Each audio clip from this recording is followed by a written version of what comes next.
തദ്ദേശ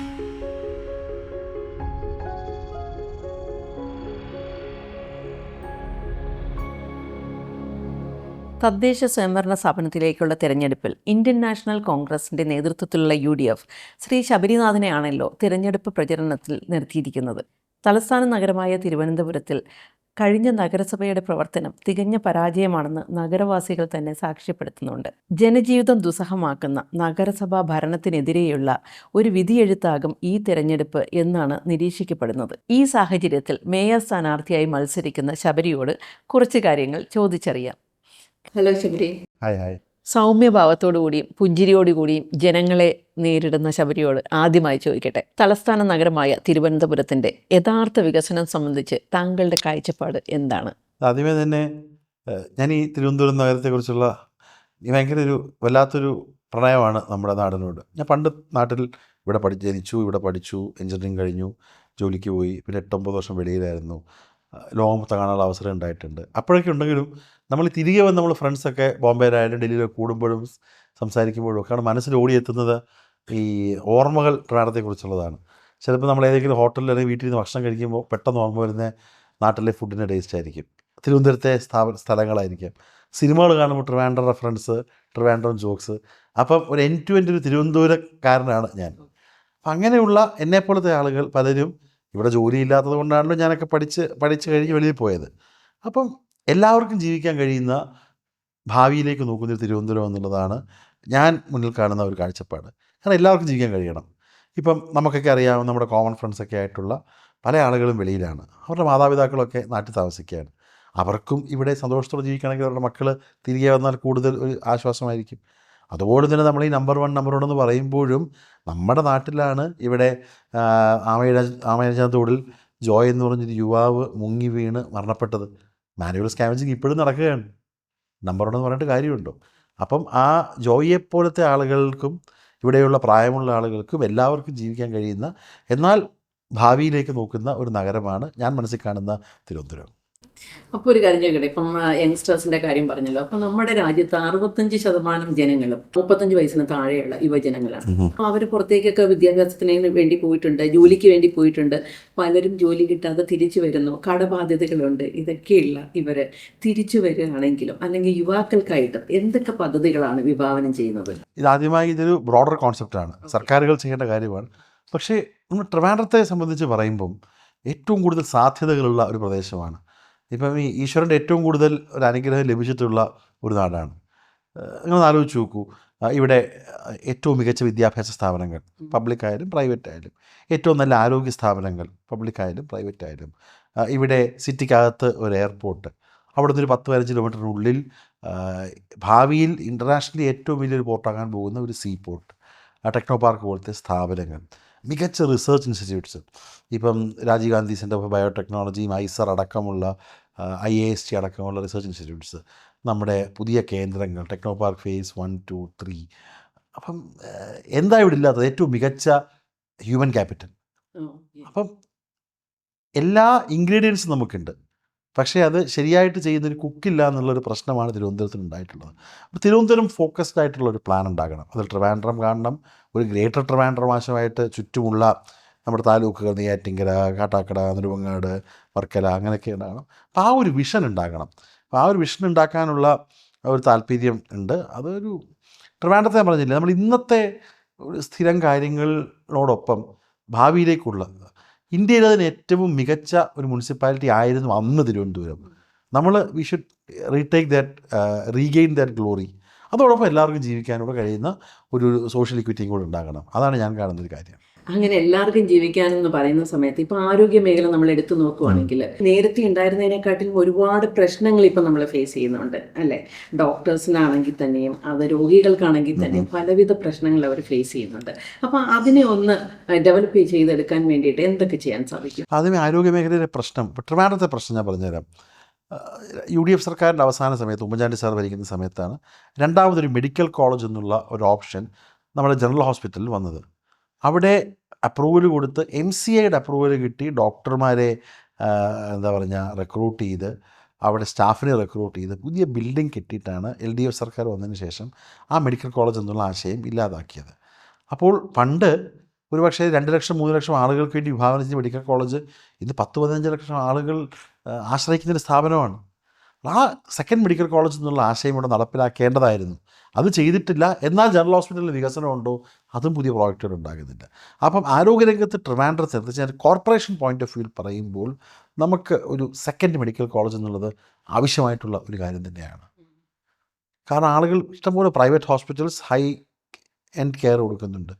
അപ്പോൾ ട്രിവാൻഡ്രത്ത് ഹൈ എൻഡ് കെയർ കൊടുക്കുന്ന ഒരു ഗവൺമെൻറ് ഫെസിലിറ്റി എന്നുള്ളത് അത്യാവശ്യമായിട്ടുള്ള കാര്യമാണ്. നിങ്ങൾ താഴത്തെ PHCകളെയും CHCകളൊക്കെ സ്ട്രെങ്തൻ ചെയ്യണം. പക്ഷേ അതേ സമയത്ത് ഈ 10-15 ലക്ഷം ആളുകൾ ഉള്ള ഈ നഗരത്തിൽ സെക്കൻഡ് മെഡിക്കൽ കോളേജ്, അതാ മെഡിക്കൽ കോളേജിൽ നിന്ന് കൂടുതൽ മെഡിക്കൽ വിദ്യാർത്ഥികൾ സർക്കാർ ഫീസിൽ പഠിക്കുന്ന സ്ഥലം കൂടാണ്. ഒന്ന് ആലോചിച്ച് നോക്കൂ. ഇന്ന് കോടികൾ കൊടുത്ത് കുട്ടികൾ പഠിക്കുമ്പോൾ MCI അപ്രൂവ് ചെയ്ത് ഒരു ഗവൺമെൻറ് സീറ്റ്സിൽ 100 സീറ്റ് എന്തോ ഉള്ള ഒരു മെഡിക്കൽ കോളേജ് വന്നിട്ട് അതിനെയാണ് ഇല്ലാതാക്കിയത്. I think a second medical college എന്നുള്ള പ്ലാൻ, ടീച്ചിങ്, അതോടൊപ്പം തന്നെ അവിടെ മെഡിക്കൽ കോളേജിൻ്റെ ഫെസിലിറ്റീസ് ഉള്ളൊരു പ്ലാൻ ഭാവിയിൽ തീർച്ചയായിട്ടും തിരികെ കൊണ്ടുവരണം. അതുകൊണ്ടല്ലേ ഇപ്പം ഇടതുപക്ഷക്കാരായ ഡോക്ടർ ഹാരിസ് പോലും അദ്ദേഹത്തിൻ്റെ കരയുകയില്ല അദ്ദേഹം. നമുക്കറിയാം ഒരു ബാൻഡേഡ് പോലും വാങ്ങിക്കണമെങ്കിൽ വെളിയിൽ പോയി വാങ്ങിക്കേണ്ട അവസ്ഥയാണ്. അപ്പോൾ ഹെൽത്തിൽ നമ്മുടെ ഇൻഡൈസസ് നല്ലതാണ്, കറക്റ്റാണ്. അപ്പം എന്താ പറയുക, നമ്മുടെ മോർട്ടാലിറ്റി റേറ്റ്, നമ്മുടെ ആയുർരേഖ, ഇൻഫൻറ്റ് മോർട്ടാലിറ്റി ഒക്കെ വളരെ കുറവാണ്. ആയുർരേഖ വളരെ ദൈർഘ്യമൊക്കെയുള്ളതാണ്.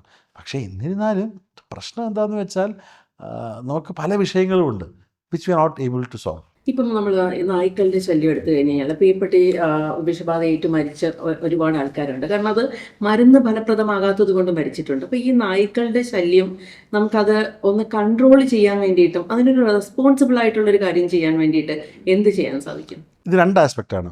ഒന്ന്, നായ്ക്കൾ കടിച്ച് ഈ അടുത്ത കാലത്ത് മരണപ്പെട്ടതിൻ്റെ വിഷയം ഈ വാക്സിൻ്റെ പ്രശ്നമാണെന്ന് പറയുന്നു. അത് ഒരു വലിയ വിഷയം വാക്സിൻ്റെ സ്റ്റോറേജാണ്. അത് പ്രോട്ടോക്കോളൊക്കെ നോക്കുമ്പോഴത്തേക്ക് സ്റ്റോറേജിൻ്റെ റൈറ്റ് ടെമ്പറേച്ചർ അടക്കമുള്ള കാര്യങ്ങൾ വന്നില്ലെങ്കിൽ അതൊരു പ്രശ്നമാണ്. പലപ്പോഴും ഈ പ്രാഥമികാരോഗ്യ കേന്ദ്രങ്ങളിലൊക്കെ നമ്മളിത് വെക്കുമ്പോൾ അത് സ്റ്റോറേജിൻ്റെ ഇഷ്യൂസ് ഉണ്ടാവാറുണ്ട്. അതാണോ കാരണമെന്ന് എനിക്കറിയില്ല. അപ്പോൾ ഒന്ന്, ഈ കുത്തിവയ്പ്പ് നടക്കുന്നതിൻ്റെ കാര്യങ്ങൾ കൃത്യമായി നടക്കണം. രണ്ടാമത്, നമ്മൾ തീർച്ചയായിട്ടും നമ്മുടെ ഈ സ്ട്രേ ഡോഗ് തെരുവ് നായ്ക്കളുടെ ശല്യത്തെ കൺട്രോൾ ചെയ്യണം.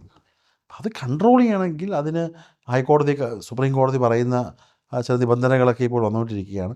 ആ നിബന്ധനകളിൽ നിന്നുകൊണ്ട് പുതിയ സെൻറ്റേഴ്സ് അടക്കമുള്ള കാര്യങ്ങളിലേക്ക് നമ്മൾ പോകണം. കാരണം ഇന്ന് ട്രിവാൻഡ്രത്തെ ഏറ്റവും പ്രധാനപ്പെട്ട ഒരു പ്രശ്നം എന്നോട് ചോദിക്കുകയാണെങ്കിൽ നമ്മുടെ ഈ പറഞ്ഞ തെരുവുനായ ശല്യം തന്നെയാണ്. ഞാൻ തന്നെ വീട്ടിൽ രാത്രി ഇപ്പോൾ ക്യാമ്പയിൻ കഴിഞ്ഞിട്ട് 12 മണിക്ക് 12 മണിക്ക് എത്തുകയാണെങ്കിൽ തന്നെ എൻ്റെ വീടിൻ്റെ മുറ്റത്ത് ഒരു 8-10 പട്ടിയുണ്ട്. ആ പട്ടികളുടെ സ്ഥലം വാങ്ങിച്ചാൽ അനുവാദം ഉണ്ടെങ്കിൽ എനിക്കത് കയറാൻ പറ്റത്തുള്ളൂ. ഇപ്പം നമ്മളെ ഞാനൊരു 6 വയസ്സുള്ള കുട്ടിയുടെ അച്ഛനാണ്. അപ്പോൾ എനിക്കെപ്പോഴും ഒരു പേടിയാണ്. കാരണം ഈ പട്ടികൾ എപ്പോഴും വീട്ടിനകത്തോട്ട് കയറി വരും. കൊച്ചുകുട്ടിയല്ലേ. അപ്പം സിറ്റിയിലെ ഏറ്റവും വലിയ ഒരു വിഷയം എനിക്ക് തോന്നുന്നു ഇവിടുത്തെ തെരുവ് നായകളുടെ പ്രശ്നമാണ്.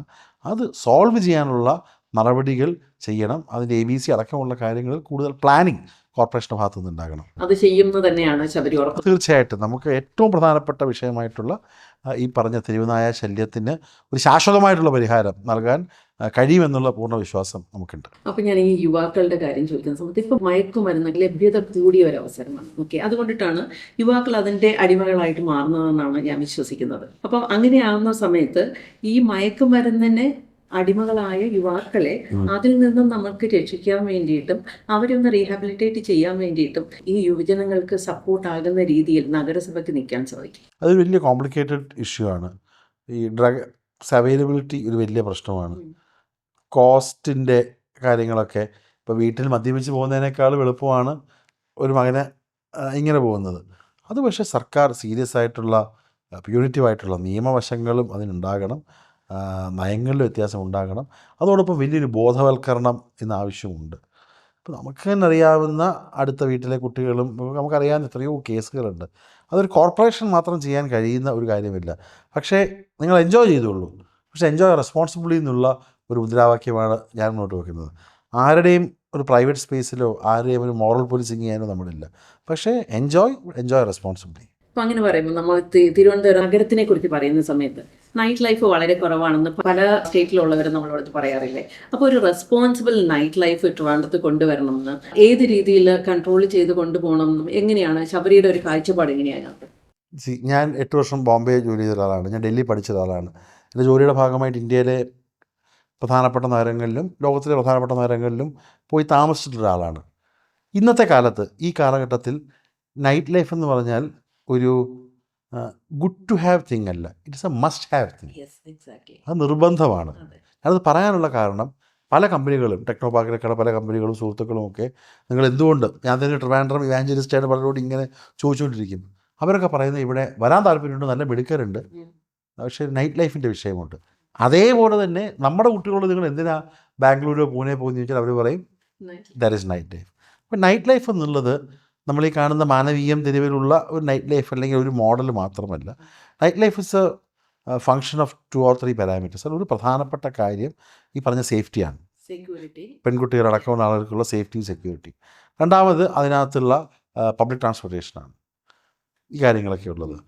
മൂന്നാമത്തെ അതിനുള്ള ഒരു എന്താ പറയുക, ഒരു സെൽഫ് റിസ്ട്രെയിൻ്റാണ്. ഞാൻ മോറൽ പോലീസിങ് അതിൽ സെൽഫ് പോലീസിങ് ഉണ്ടാകുക എന്നുള്ളത്. ഇത് വളരെ പ്രധാനപ്പെട്ടൊരു കാര്യമാണ്.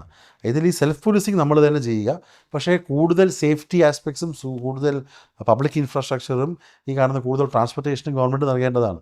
അത് ചെയ്യേണ്ടത് നഗരസഭകളും സർക്കാരും ഒക്കെയാണല്ലോ. ഇപ്പോൾ just give an example. You would connect with പോകും, നിങ്ങൾ ദുബായ് പോകും, രാത്രി 2 മണിക്ക് പോയാലും 3 മണിക്ക് പോയാലും വളരെ സേഫാണ്. നിങ്ങൾ ബോംബെ പോകും. ഐ തിങ്ക് ഞാൻ ബോംബെയിലേക്കുള്ള പലപ്പോഴും പലയിടത്തും പോയി, അല്ലെങ്കിൽ സിനിമയൊക്കെ കഴിഞ്ഞ് രാത്രി 2-2:30, 3 മണിക്ക് വന്നാലും ആൺകുട്ടികളും പെൺകുട്ടികളും ടാക്സിയിൽ പോവുകയാണ്. അതിലൊരു മോറൽ പോലീസിങ് ആരും നടത്തുന്നില്ല, അതാരും പോലീസ് വണ്ടി നിർത്തുന്നില്ല, വെറുതെ ലീഡായിട്ടുള്ള കമൻസ് പറയുന്നില്ല. അപ്പം നോർമൽ ലൈഫാണ്. ഞാൻ പറഞ്ഞു വരുന്നത് ഈ ഒരു ബോംബെയിലും ദുബായിലും കാണുന്ന രീതിയിലുള്ള നമുക്കൊരു കൾച്ചറൽ ചേഞ്ച് അതിന് അത്യാവശ്യം ആവശ്യമുണ്ട്. പക്ഷേ ഗ്രാജുവലായിട്ട് മാറ്റങ്ങൾ ഉണ്ടാകുന്നുണ്ട്. ഇപ്പോൾ ഞാൻ എഞ്ചിനീയറിംഗ് കോളേജ് പഠിച്ച ഒരു സമയത്തെ തിരുവനന്തപുരം അല്ല ഇന്നുള്ളത്. നമ്മുടെ കുട്ടികൾക്ക് എൻജോയ് ചെയ്യാനുള്ള ധാരാളം സംവിധാനങ്ങൾ ഇന്നുണ്ട്. അത് ആൺകുട്ടികളും പെൺകുട്ടികളും ഒക്കെ എൻജോയ് ചെയ്യുന്നുണ്ട്. ഇപ്പോൾ നമ്മളെ വൈകിട്ട് മാനവേദി പോവുകയാണെങ്കിൽ, അല്ലെങ്കിൽ നമ്മുടെ ഫുഡ് ട്രക്സിൽ പോവുകയാണെങ്കിലൊക്കെ രാത്രി വരെയുണ്ട്. തൊട്ടപ്പുറത്ത് നമ്മൾ ചായക്കടകളിൽ പോവുകയാണെങ്കിൽ രാത്രി വരെയൊക്കെ ആളുണ്ട്. അത് നല്ല കാര്യമാണ്. പക്ഷെ അതിനെ കൂടുതൽ സേഫായിട്ട് സെക്യൂറായിട്ട് ഉള്ളൊരു ചെയ്യാനുള്ള സംവിധാനം അത് കേവലം ഒരു മാനവീയം വീതിയോ അല്ലെങ്കിൽ കവടിയാർ റോഡോ അല്ലെങ്കിൽ ഈ കറവങ്കോണം റോഡോ മാത്രമാകാൻ പാടില്ല.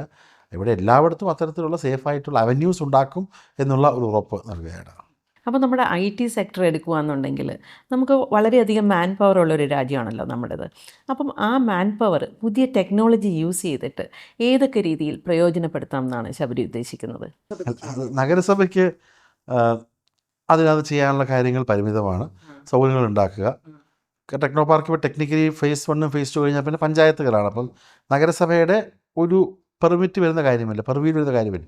പക്ഷേ എന്നോട് ചോദിക്കുകയാണെങ്കിൽ നഗരത്തിൻ്റെ ബ്രാൻഡ് കസ്റ്റോഡിയൻ എന്ന് വെച്ചാൽ ആ നഗര പിതാവ് ആയിരിക്കണം, ആരായാലും mayor. Trivandrum as A property അല്ലെങ്കിൽ ആസ് എ പ്രോഡക്റ്റ്, അതിനെ മാർക്കറ്റ് ചെയ്യാൻ മുന്നിൽ നിൽക്കേണ്ട ആൾ. ഇപ്പോൾ ട്രിവാൻഡ്രത്തിന് എന്നോട് ചോദിക്കുകയാണെങ്കിൽ ഒരു പ്രോഡക്റ്റ് മാനേജർ ഉണ്ടാകണം. നമ്മൾ IT ഉള്ള ആളുകൾക്ക് ഒരു പ്രോഡക്റ്റ് മാനേജർ ഉണ്ട്, അവരായിരിക്കും പ്രോഡക്ട്സ് ഷൂട്ട് ചെയ്യുന്നത്. അല്ലെങ്കിൽ ഇപ്പോൾ നമ്മൾ കൺസ്യൂമർ ഗുഡ്സിൽ പോകുകയാണെങ്കിൽ പ്രൊഡക്റ്റ് മാനേജർ ഉണ്ട്, ആ പ്രൊഡക്റ്റിൻ്റെ കസ്റ്റോഡിയനാണ്. ഇപ്പോൾ തിരുവനന്തപുരത്തെ അതൊരു കോർപ്പറേറ്റ് ടേംസ് ഉപയോഗിക്കുകയാണെങ്കിൽ ഒരു പ്രോഡക്റ്റ് ഉണ്ടെങ്കിൽ അതിൻ്റെ ഒരു കസ്റ്റോഡിയൻ എന്ന് പറയുന്നത് അവിടുത്തെ മേയർ ആയിരിക്കണം, അല്ലെങ്കിൽ ഒരു ഏഞ്ചൽ മിനിസ്റ്റർ. സാധാരണ പലയിടത്തും നമുക്ക് ജില്ലയ്ക്ക് ഓരോ മന്ത്രി മഹാരാഷ്ട്രയിലൊക്കെ ഉണ്ട്, അതിന് ആ മന്ത്രിയാണ് അവിടുത്തെ കാര്യങ്ങൾ നോക്കുന്നത്. അപ്പോൾ അങ്ങനെയുള്ള താല്പര്യം ഉള്ള പൊളിറ്റീഷ്യൻസ് ഉണ്ടാകണം എന്നുള്ളതാണ് എൻ്റെ അഭിപ്രായം. ഏത് പാർട്ടിയും ആവട്ടെ. നാളെ ഇപ്പോൾ ആര് വന്നാലും ഞാൻ പ്രാദേശികവാദം പറയുന്നതല്ല, പക്ഷേ ട്രിവാൻഡ്രത്തിന് വേണ്ടി ബാധിക്കുന്ന ആളുകൾ കുറവാണ്. അതുപോലെ തന്നെ നമുക്ക് ഏറ്റവും അഭിമാനപൂർവ്വമായിട്ടുള്ളൊരു കാര്യമാണ് ഇപ്പം വിഴിഞ്ഞം തുറമുഖം എന്ന് പറയുന്നത്. വിഴിഞ്ഞം തുറമുഖത്തിന്റെ സാധ്യതകളെ ഏതൊക്കെ രീതിയിൽ പ്രയോജനപ്പെടുത്താമെന്നാണ് ശബരി ഉദ്ദേശിക്കുന്നത്? വിഴിഞ്ഞം പോർട്ട് ഫസ്റ്റ് ഫേസ് വളരെ സക്സസ്ഫുള്ളാണ്. ധാരാളം ഷിപ്പുകൾ വരുന്നുണ്ട്. ഇപ്പോൾ ട്രാൻസ്ഷിപ്മെൻറ്റ് നടക്കുകയാണ്. ഇപ്പോൾ എക്സിം വന്നിപ്പോൾ റോഡിൻ്റെ വർക്ക് കൂടെ കഴിയുമ്പോഴത്തേക്കും ബൈ റോഡൂടെ പോകും. അതിനുശേഷം ഫേസ് 2 കൂടെ വരുമ്പോഴത്തേക്കും വലിയൊരു വിസ്ഫോടനം ഇവിടെ ഉണ്ടാകും. പക്ഷേ സർക്കാർ ചെയ്യേണ്ടിയിരുന്നത് ഈ ഫേസ് 2 വരുന്ന സമയത്തിനോട് അല്ലെങ്കിൽ ഫേസ് 1 വരുന്ന സമയത്തിന് മുമ്പ് സർക്കാർ തന്നെ അവിടെ സ്ഥലം ഏറ്റെടുത്തുകൊണ്ട് സ്ഥാപനങ്ങൾ തുടങ്ങാനുള്ള സൗകര്യങ്ങൾ ചെയ്യണമായിരുന്നു. ഉമ്മൻചാണ്ടി സാറിൻ്റെ സമയത്ത് വിഴിഞ്ഞം ആലോചിച്ചപ്പോഴും പദ്ധതി പാരലായിട്ട് സ്റ്റാർട്ട് ചെയ്ത് വർക്ക് നടക്കുന്ന സമയത്ത് തന്നെ തൊട്ടടുത്തുള്ള ഒരു 10-20 ഏക്കർ റേഡിയസിലുള്ള സ്ഥലങ്ങളിൽ ലാൻഡ് അക്വിസിഷൻ ഗവൺമെൻറ് നടത്തി അവിടെ ഇൻവെസ്റ്റേഴ്സ് വരും. ഇപ്പോൾ സംഭവിക്കുന്നത് പത്രത്തിൽ വന്ന വാർത്തയാണ്. വലിയൊരു കമ്പനി വന്നു. ആ കമ്പനിക്ക് വിഴിഞ്ഞം പോർട്ട് കേന്ദ്രീകരിച്ചുകൊണ്ടുള്ള ഒരു സ്ഥാപനങ്ങൾ വരണം എന്നാണ് ആഗ്രഹം.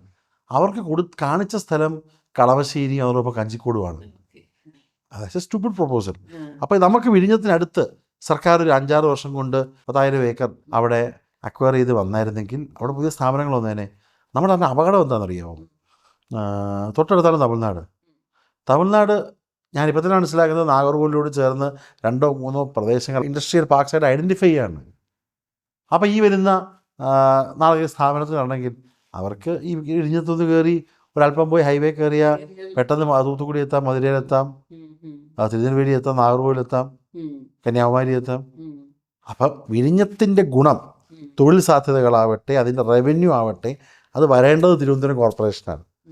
അപ്പോൾ ഞാൻ പറഞ്ഞു, വിഴിഞ്ഞം നന്നായിട്ട് പെർഫോം ചെയ്യുകയാണെങ്കിൽ, അതിനുള്ള എല്ലാ സഹായങ്ങളും ഇവിടെ കോർപ്പറേഷൻ ചെയ്യുകയാണെങ്കിൽ, അതിനുവേണ്ട കാര്യങ്ങൾ സപ്പോർട്ടും അടക്കമുള്ള പ്രോജക്റ്റുകളും വരികയാണെങ്കിൽ ഒരു 2050 ആകുമ്പോഴത്തേക്കും ഇന്ത്യയിലെ തന്നെ ഏറ്റവും റവന്യൂ ജനറേറ്റിംഗ് അല്ലെങ്കിൽ ഒരു ടാക്സ് ഗിവിങ് കോർപ്പറേഷനായിട്ട് ട്രിവാൻഡ്രം കോർപ്പറേഷൻ മാറാൻ കഴിയും. അപ്പോൾ ഈ റവന്യൂ ജനറേഷൻ പറഞ്ഞ സ്ഥിതിക്ക് ചോദിക്കട്ടെ, എന്തൊക്കെ രീതിയിൽ കോർപ്പറേഷനെ കൂടുതൽ ഒരു സാമ്പത്തിക ഭദ്രതയിലേക്ക് എത്തിക്കാൻ പറ്റും എന്നുള്ളതാണ്? ഫിനാൻസ് മൊത്തത്തിൽ നോക്കുമ്പോൾ ഏറ്റവും വലിയ വിഷയം കോർപ്പറേഷൻ ആണെന്ന് ടാക്സ് കളക്ഷനാണ്. നമ്മുടെ ഒരു ടാക്സ് കളക്ഷൻ്റെ ഒരു ആക്കം കൂട്ടിയാൽ തന്നെ പകുതി പ്രശ്നങ്ങളിലൂടെ സോൾവ് ചെയ്യും. ഇന്ന് കേരളത്തിന് 6-8 ലക്ഷം രൂപ കടം ഉണ്ടെങ്കിലും നമ്മൾ ടാക്സ് കളക്ഷൻ ഊർജിതമാക്കുകയാണെങ്കിൽ അത് ചെയ്യാൻ പറ്റും. അത് പലപ്പോഴും ചെയ്യാത്തത് സർക്കാരിൻ്റെ നിരുത്തരവാദപരമായിട്ടുള്ള തീരുമാനങ്ങൾ കാരണമാണ്. പക്ഷേ കോർപ്പറേഷൻ വന്നാൽ റവന്യൂ കൂട്ടാനുള്ള ധാരാളം ഓപ്ഷനുകൾ നമുക്കുണ്ട്. ഞാനീ പറഞ്ഞ പുതിയ സ്ഥാപനങ്ങൾ, പോർട്ടടക്കമുള്ള സ്ഥാപനങ്ങൾ വരുമ്പോൾ നാളെ ആലോചിച്ച് നോക്കൂ, പോർട്ടായിട്ട് കേന്ദ്രീകരിച്ചുള്ള കമ്പനികൾ ഈ കോർപ്പറേഷൻ ലിമിറ്റിനകത്ത് രജിസ്റ്റർ ചെയ്തേക്കുകയാണെങ്കിൽ അതിൻ്റെ വരുമാനം തന്നെ എത്രയാണെന്ന് ആലോചിച്ച് നോക്കൂ. If you have operations inside അതാ. അപ്പം എന്തായാലും വിഴിഞ്ഞം പദ്ധതിയുമായിട്ട് ബന്ധപ്പെട്ടുള്ള സ്ഥാപനങ്ങൾക്കും കമ്പനികൾക്കും കാര്യങ്ങൾക്കുമൊക്കെ നമ്മൾ അധികാരത്തിൽ വരുമ്പോൾ തീർച്ചയായിട്ടും കോർപ്പറേഷനിൽ നിന്നുള്ള എല്ലാ പിന്തുണയും ഉണ്ടാകും. അങ്ങനെ ഈ ടാക്സിന്റെ കാര്യം പറഞ്ഞത് ചോദിക്കുന്നു. ഇപ്പം ബിൽഡിംഗ് ടാക്സ് ആണെങ്കിലും, ഇലക്ട്രിസിറ്റി ആണെങ്കിലും, വാട്ടർ ആണെങ്കിലും, വാട്ടർ ചാർജസ് ആണെങ്കിലും എല്ലാം വളരെയധികം കൂടിയിട്ടുണ്ട്. പക്ഷെ അതിന്റെ ഫെസിലിറ്റീസ് ഒന്നും നമുക്ക് കിട്ടുന്നില്ല. അപ്പോൾ ഇങ്ങനൊരു സാഹചര്യത്തിൽ ജനങ്ങളുടെ ജീവിതം ഭയങ്കര നരകപൂർവ്വമായിട്ടാണ് ഇപ്പോൾ പോയിക്കൊണ്ടിരിക്കുന്നത്. കാരണം എല്ലാത്തിന്റെയും റേറ്റ് കൂടി. അതെ, കരം വളരെ വെള്ളക്കരവാകട്ടെ, വൈദ്യുതി കരവാകട്ടെ, നമ്മളൊക്കെ സമരമൊക്കെ ചെയ്തതാണ്.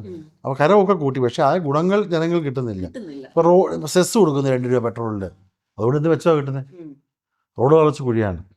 ത്രിതല പഞ്ചായത്ത് റോഡുകൾ, കോർപ്പറേഷൻ റോഡുകൾ പലതും കുഴികൾ മുഖരിതമാണ്. ഞാൻ ഈ അടുത്ത കാലത്ത് എനിക്ക് തോന്നുന്നു പഴയ മേയറുടെ വാർഡിലൊക്കെ ഏറ്റവും മോശപ്പെട്ട റോഡുകളാണ് ആ എസ്റ്റേറ്റ്, പിന്നെ പങ്കോട്, പുന്നക്ക, ഗമടോമുകൾ, ആ ഭാഗത്തൊക്കെ.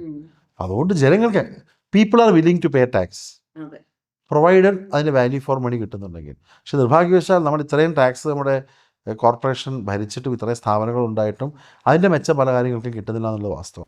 കഴിഞ്ഞ നഗരസഭയെ കുറിച്ചിട്ട് ജനങ്ങൾ ഒരു പരാജയമെന്നാണ് പറയുന്നത് എന്ന് ശബ്ദം വിചാരിക്കുന്നുണ്ടോ?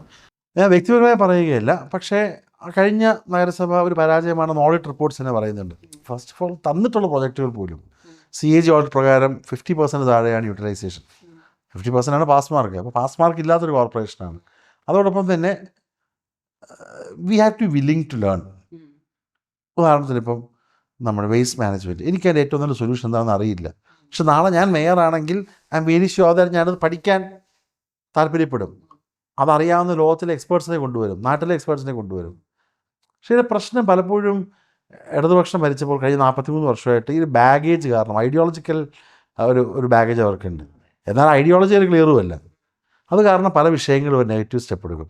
അപ്പോൾ അതൊരു ഐഡിയോളജി നമ്മളെ മുന്നോട്ട് കൊണ്ടുപോകാനുള്ള ഒരു തീയായിരിക്കണം, പക്ഷേ കാര്യങ്ങളെ ഇല്ലാതാക്കാനുള്ള ഒരു വസ്തുവായി മാറരുത്. എന്തായാലും നമ്മൾ അധികാരത്തിൽ വരുമ്പോൾ കൃത്യമായിട്ടുള്ള മാനേജ് സംസ്കരണം അടക്കമുള്ള കാര്യങ്ങൾ പ്ലാനായിട്ട് മുന്നോട്ട് വരും. നമ്മൾ ഐഡിയോളജി നോക്കി മാത്രമായിരിക്കില്ല നമ്മൾ തീരുമാനങ്ങൾ എടുക്കുന്നത്. അത് ടെക്നോളജി കൊണ്ട് വളരെ പ്രധാനപ്പെട്ട കാര്യം തന്നെയാണ്. ഓക്കെ.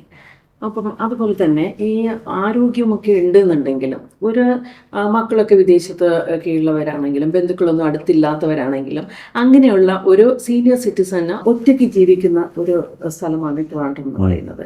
സോ അവർക്ക് വേണ്ടിയിട്ട് അവരുടെ സോഷ്യൽ ലൈഫിന് വേണ്ടിയിട്ട് എന്തൊക്കെ ചെയ്യാൻ സാധിക്കും? എനിക്ക് വളരെ ഇൻട്രസ്റ്റ് ഉള്ള ഒരു വിഷയത്തെക്കുറിച്ചാണ് ചോദിച്ചത്. നിങ്ങൾ ആലോചിച്ച് നോക്കൂ, ജനിക്കുന്ന കുട്ടികൾക്കുള്ള ജനിച്ചു കഴിഞ്ഞ് ഒരു 3 വയസ്സൊക്കെ ആകുമ്പോൾ അംഗൻവാടി സർവീസസ് കുട്ടികൾക്കുണ്ട്. അംഗൻവാടി പോയിട്ടുള്ള കുട്ടികൾ പിന്നെ പ്രീ സ്കൂളിൽ പോകുന്നു, LP സ്കൂളിൽ പോകുന്നു, UP പോകുന്നു, കോളേജിൽ പോകുന്നു, അതായത് ജോലി കിട്ടുന്നു, തിരികെ വരുന്നു, റിട്ടയർ ആവുന്നു. പബ്ലിക് ആണെങ്കിൽ 56, പ്രൈവറ്റൊക്കെ കഴിഞ്ഞ് 60 ഇയേഴ്സ് കഴിഞ്ഞ് റിട്ടയർ ആവുന്നു. പിന്നെ നമുക്കുള്ളത് 60 വയസ്സ് വരെ നമ്മുടെ കാര്യങ്ങൾ നോക്കാൻ വീട്ടുകാരോടൊപ്പം ആളുകളുണ്ട്. പിന്നെ നമ്മളെ സർക്കാർ പരിഗണിക്കണമെങ്കിൽ നമ്മൾ ബെഡ് റിഡൺ ആയിരിക്കണം, നമ്മളെ കാണാൻ. അപ്പം നമ്മൾ റിട്ടയറായി, എന്നാൽ ഫിസിക്കലി മെൻ്റലി വളരെ ആക്റ്റീവായിട്ടുള്ള സമയത്ത്, പക്ഷെ നമ്മുടെ മക്കളൊന്നും നാട്ടിലൊന്നുമില്ല, പക്ഷെ we are active, reasonably active. നമ്മൾ പാലിയേറ്റീവ് കിടപ്പ് അതൊരു വലിയ ടൈം ഫ്രെയിമാണ്. ഒരു 56 വയസ്സ് മുതൽ ഒരു 10-75 വയസ്സ് വരെ, എന്ന് വെച്ചാൽ ഒരു 10-20 വർഷം പല ആളുകൾ ഒന്നും ചെയ്യുന്നില്ല. റിട്ടയറായിട്ട് ഒത്തിരി ആൾക്കാർ ക്ലാസ്സിന് പോവും, പള്ളി ക്ലാസ്സിന് പോവും, രാമായണ പാരായണത്തിന് പോവും, ചിലർ തന്നെ കാര്യങ്ങൾ സ്റ്റാർട്ട് ചെയ്യും. പക്ഷെ ഭൂരിഭാഗം ആളുകളും ആ റൈഡിൽ ഒന്നും ചെയ്യുന്നില്ല. ആ ഒരു സമയത്ത് അവരുടെ മാൻ പവർ എന്തുകൊണ്ട് നമുക്ക് ഉപയോഗിച്ചുകൂടാ? അവരെ സൊസൈറ്റിയിൽ അവർക്ക് ഇല്ലാത്തത് പല ആളുകളും, പ്രത്യേകിച്ച് ഞാനൊക്കെ മത്സരിക്കുന്ന കവടിയാർ വാർഡിലെ ആ ഏജിലുള്ള പല ആളുകളുടെ മക്കളൊക്കെ വെളിയിലാണ്. അത് കേരളത്തിലെ വലിയ പ്രതിഭാസം കൂടിയാണ്.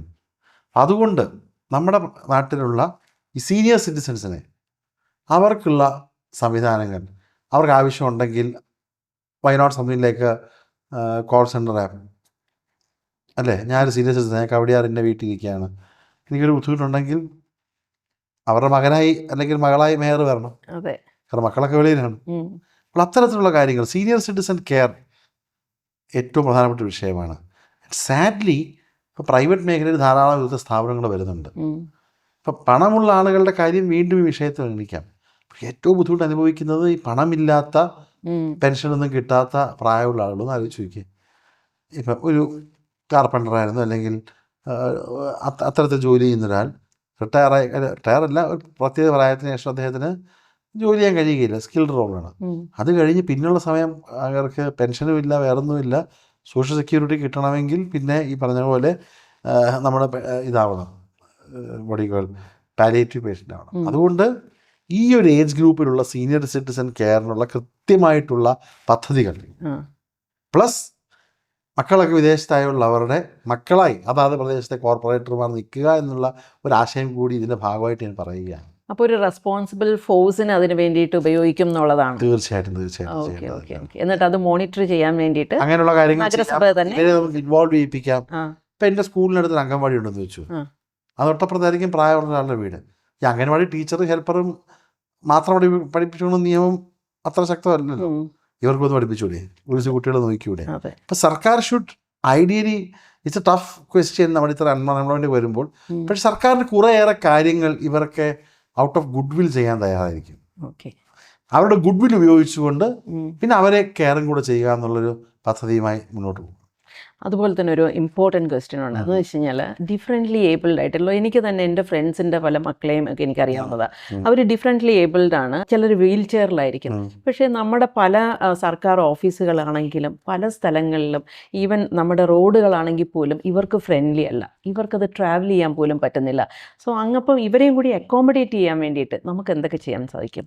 അതെ, ഡിഫറൻറ്റ് ഏബിൾഡ് ആൾക്കാരോട് ചോദിക്കുമ്പം ഇപ്പോഴത്തെ പുതിയ ബിൽഡിങ്ങുകൾക്കെല്ലാം നിർബന്ധമായിട്ട് അതിനുള്ള കാര്യങ്ങൾ കണ്ടെത്തണമെന്നുള്ള നിയമമാണ്. പക്ഷെ നമ്മുടെ പഴയ പല ഫെസിലിറ്റീസിനും ആ വിഷയമൊക്കെ ഉണ്ട്. അവർക്ക് മൂവ്മെൻറ്റിൻ്റെ വിഷയമുണ്ട്, സോഷ്യൽ ഒരു കണക്ഷൻ്റെ വിഷയമൊക്കെ ഉണ്ട്. അപ്പോൾ അവരെയും കൂടെ എല്ലാവരും, ഞാൻ പറയുന്ന എല്ലാവരെയും ജീവിക്കാൻ കഴിയുന്ന നഗരം എന്ന് പറയുമ്പോൾ അതിൽ ഡിഫറൻഷ്യൽ ഏബിൾഡ് ആൾക്കാരുണ്ട്, അതിൽ ട്രാൻസ്ജെൻഡേഴ്സ് ഉണ്ട്, അതിൽ ജോലിയുള്ള ആളുകളുണ്ട്, പെൻഷൻകാരുണ്ട്, പ്രായമുള്ളവരുണ്ട്, കൊച്ചുകുട്ടികളുണ്ട്. അപ്പോൾ എല്ലാവർക്കും ജീവിക്കാൻ കഴിയുന്ന ഒരു ഭാവിയിലെ തിരുവനന്തപുരമാക്കി മാറ്റുക, ഒരു ഹാർമണി കൊണ്ടുവരാം. ഓക്കെ. പിന്നെ ഈ പൊതുപ്രവർത്തകൻ എന്ന നിലയിൽ കഴിഞ്ഞ നഗരസഭയുടെ കാലത്ത് അങ്ങ് ഏറ്റവും കൂടുതൽ വേദനിപ്പിച്ച സംഭവം എന്താണ്? എന്നെ ഏറ്റവും കൂടുതൽ വിഷമിപ്പിച്ച രണ്ട് കാര്യം, ഒന്ന് തീർച്ചയായിട്ടും ഈ ജോയിയുടെ മരണമാണ്. നമ്മളത് മരണത്തിൻ്റെ ഒരു ഇൻറ്റൻസിറ്റി ആലോചിച്ച് നോക്കണം. ഒരു വ്യക്തി, അവൻ ഡെയിലി ലേബറാണ്, ദിവസം 1000 രൂപ കിട്ടാൻ വേണ്ടി വന്ന് അവനോട് ഇറങ്ങാൻ പറയുന്ന എന്താ പറയുക, ആ സ്യൂവേജ് ഇതിലോട്ട് ഇറങ്ങുകയാണ്, ഭാരതി ഉത്തരകാരിലേക്ക്. അതിൽ വർഷങ്ങളായിട്ടുള്ള കാലങ്ങളായിട്ടുള്ള ഹ്യൂമൻ വേസ്റ്റ് അടക്കമുള്ള കാര്യങ്ങളുടെ സ്ഥലത്ത് അവിടെ ക്ലീൻ ചെയ്ത് എന്തോ അവിടുത്തെ പ്രശ്നം ശരിയായിക്കൊണ്ടിരുന്നപ്പോഴാണ് പുള്ളി അതിൽ വീഴുന്നത്. ഒരു മനുഷ്യൻ മരിക്കാൻ പറ്റുന്ന ഏറ്റവും മോശപ്പെട്ട അവസ്ഥയിലാണ്. ആലോചിച്ച് നോക്കും. ആ തമ്പാനൂർ റെയിൽവേ സ്റ്റേഷൻ്റെ അവിടെ നിന്ന് കാണാതായ അദ്ദേഹത്തിൻ്റെ ബോഡി കിട്ടിയത് 1.5 കിലോമീറ്റർ അത് പോയിട്ടുണ്ട്.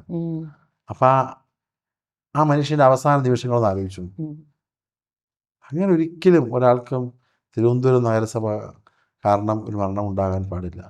ഈ വേസ്റ്റ് മാനേജ്മെൻറ്റിനകത്ത് പാവപ്പെട്ട നമ്മുടെ ഹരിതകർമ്മ സേനക്കാരൊക്കെ ജോലി ചെയ്യുന്നുണ്ടെങ്കിലും നമ്മുടെ ഈ വേസ്റ്റ് മാനേജ്മെൻറ്റിൻ ട്രിവാൻഡ്രം എന്ന് വെച്ചാൽ waste disposal and waste mask ചെയ്യുന്നതാണ്, ഒളിപ്പിച്ച് വെക്കുന്നതാണ്.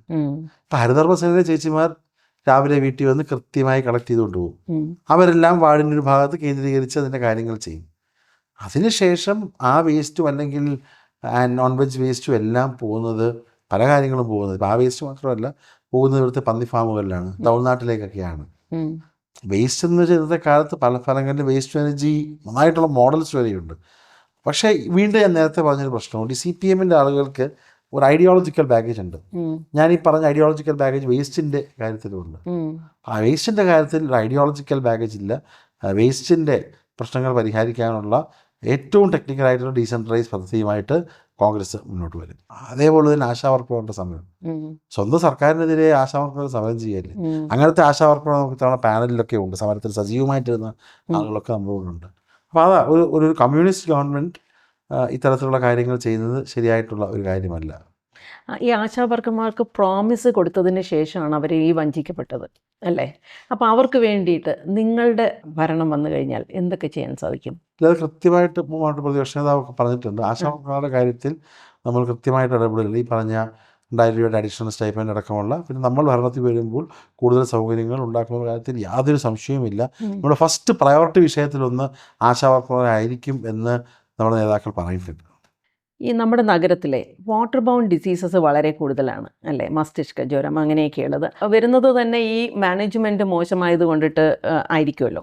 അപ്പം എന്താണ് അതിനെക്കുറിച്ചിട്ടുള്ള ഒരു അഭിപ്രായം? ഈ അമീബിക് മസ്തിഷ്കത്തിൻ്റെ കുറേ മരണങ്ങൾ വന്ന് തിരുവനന്തപുരത്താണ്. അപ്പോൾ there is a problem which has to be അത് അഡ്രസ് ചെയ്യണം ഗവൺമെൻറ്. പക്ഷേ ഹെൽത്തിൻ്റെ കാര്യത്തിൽ നമ്മളെല്ലാം തികഞ്ഞിരിക്കുന്നു എന്നുള്ള അഹങ്കാരം സർക്കാർ കാണിക്കുന്നത് ശരിയല്ല. എല്ലാവരും അങ്ങനെ ഈ ഒരു സംവിധാനത്തിൽ അതിന് ഗുണം കിട്ടിയിട്ടില്ല. ഹെൽത്ത് പക്ഷേ നമ്മൾ നമ്പർ 1 ആയെന്ന് പറഞ്ഞു പോയതുകൊണ്ട് എല്ലാം ശരിയാണെന്ന് പറയുകയാണ്. ശരിയല്ല. നമ്മുടെ ഏത് പൊളിറ്റീഷ്യനും ഏത് രാഷ്ട്രീയ പാർട്ടിക്കും ഒരു ഉള്ളിലോട്ട് നോക്കുന്ന ഒരു ഇന്നർ ജഡ്ജ്മെൻറ്റ് ഉണ്ടാകണം. അപ്പോൾ ഇനി വരുന്ന തെരഞ്ഞെടുപ്പിൽ എല്ലാവിധ വിജയാശംസകളും ശബരിക്ക് നേരുന്നു. Thank you.